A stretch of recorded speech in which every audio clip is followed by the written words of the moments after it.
Welcome, everyone, to the Special Education Inner Circle podcast. I'm your host, Catherine Witcher, and today we're going to talk about how IEPs are not just for academics, especially right now.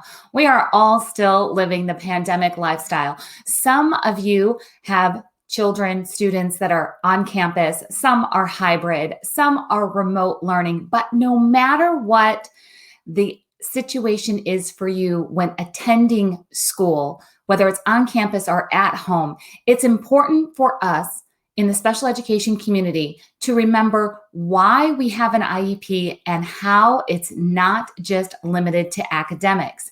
Right in the purpose and findings of IDEA law, it says that we need to meet a child's unique needs and prepare them for further education, employment, and independent living. So today I'm going to share with you a story that really led to this whole topic. Yesterday, I went on a mother-daughter date with my youngest daughter. She asked to go to Five Guys to go get some burger and fries, a big treat for us.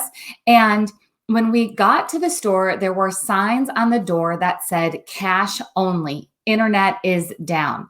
So I'm always encouraging my girls to have actual cash in their wallet in case of that situation. Good thing they did because I didn't, but she did. She had the money. We go in, we order, we get our food, we're waiting, and in comes the next customer, and they show their phone because they're there to do a pickup from the mobile order app. And the employee says, "Our internet's down, so we never got that order." And the customer just stood there. And there was no further conversation. It's like the conversation just stopped. "We didn't get your order." "Oh, okay." And the customer just left. The next customer comes in, shows their phone, and says, "Hey, I'm here to pick up this order." Employee says, "Internet's down. We never got that order." So the customer says, "Well, how do I get my food?" Employee says, "I don't know." And he walks out. Now, mind you, this is all happening while my daughter and I are sitting there eating our burger and fries. It was kind of painful to watch. This happens 3 or 4 times.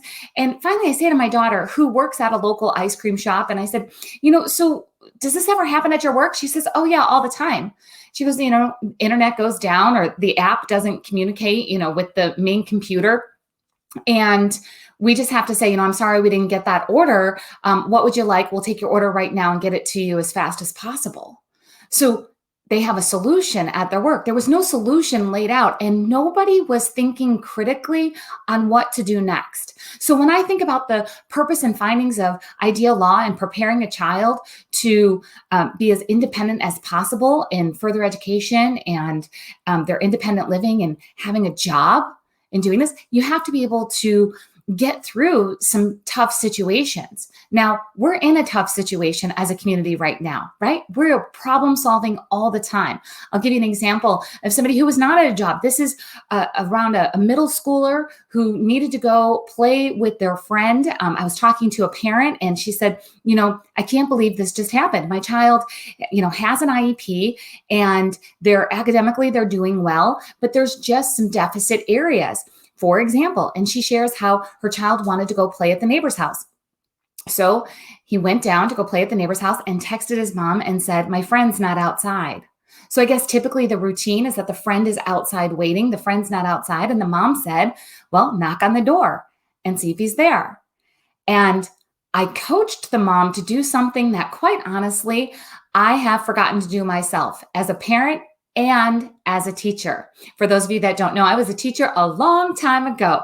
I went to school to become a special education teacher because my brother, who has Down syndrome, I got to watch my family just navigate the school system and help them, watch them really try to help my brother be as independent as possible. And it was a struggle. And I thought, I'll just become a teacher and I'll just solve all the problems from the inside of my classroom.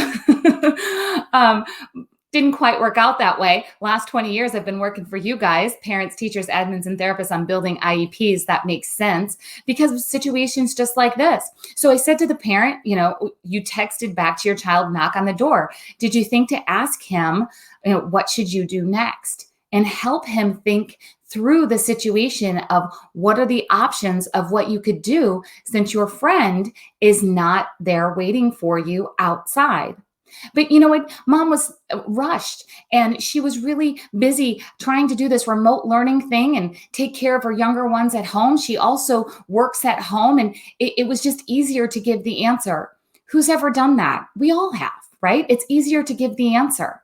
But what we really need to be thinking about is how are we going to help our students of all abilities get through thinking through the situations that are not common, the challenging situations that come up every day.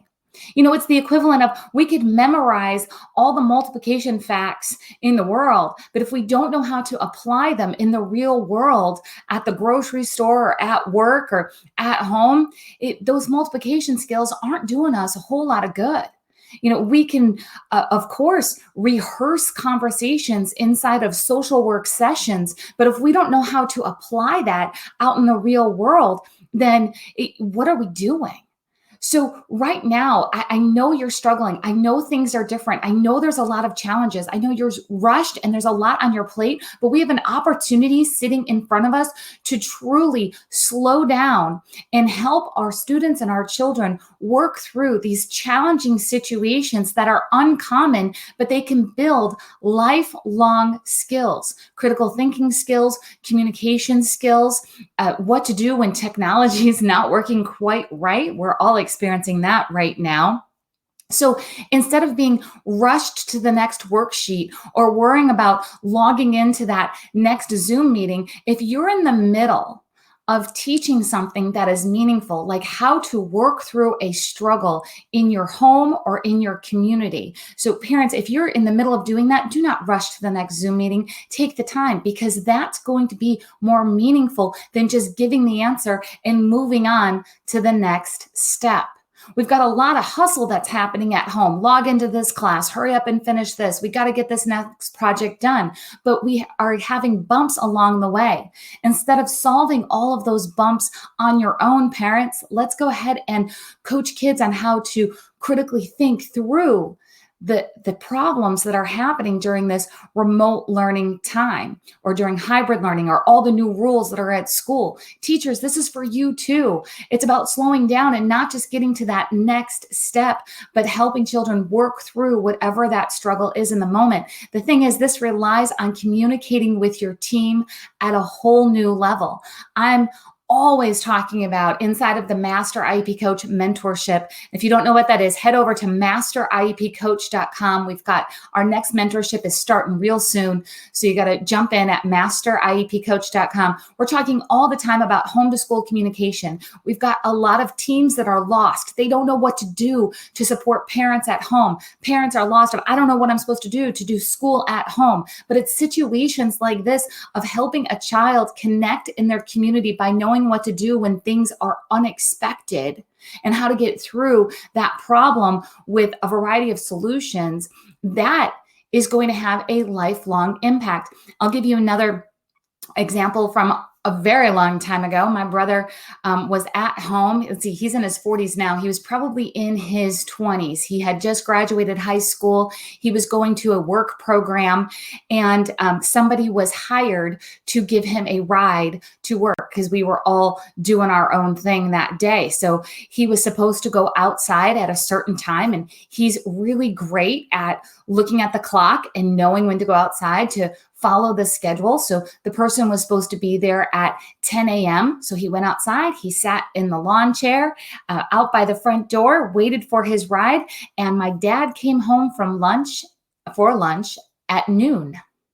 And my brother was still sitting there because we didn't give explicit instructions of go outside at 10 a.m. and your ride will be there. And if your ride is not there, this is what you do next. Now, we never missed that opportunity again. We give very explicit explanations of do this, and if it doesn't work out, then do that.